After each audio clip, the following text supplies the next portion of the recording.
1 Samuel 3 vers 10 sê die Here het gaan staan en soos die vorige kere geroep, Samuel, Samuel. Toe antwoord Samuel, praat maar, u dienaar luister. Baie mense verwerp die konsep dat God met hulle wil praat. Die duiwel wil nie hê jy moet ooit glo dat God persoonlik met jou wil praat nie. Daarom sal hy vir jou 'n lys van redes gee om nie na God se stem te luister nie. Maar ek glo dat God met baie mense praat wat of die mute knoppie druk of hulle het net eenvoudig selektiewe gehoor. Soos my eie kinders wat geneig is om te hoor wat hulle van my wil hoor, is God se kinders ook geneig om net te hoor wat hulle wil hoor. Hy sê, jy moet regtig die verhaal van jong Samuel in 1 Samuel 3 lees. Wat sal in jou lewe gebeur as jy sy houding aanneem en sê, God, praat met my, ek luister na u. En dan wat as wat hy ook al vir jou sê, jy dit doen, volgens sy woord, volgens sy plan, volgens sy doel, dat jy nie die geloof het en dit begin doen. Dit is die soort kommunikasie en verhouding wat God met my en jou wil hê. Die profeet Jona het God se stil, sagte stem gehoor en net die teenoorgestelde gedoen van wat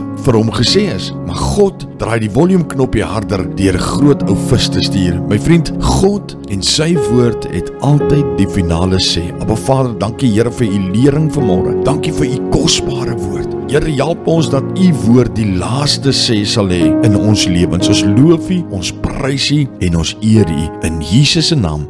Amen.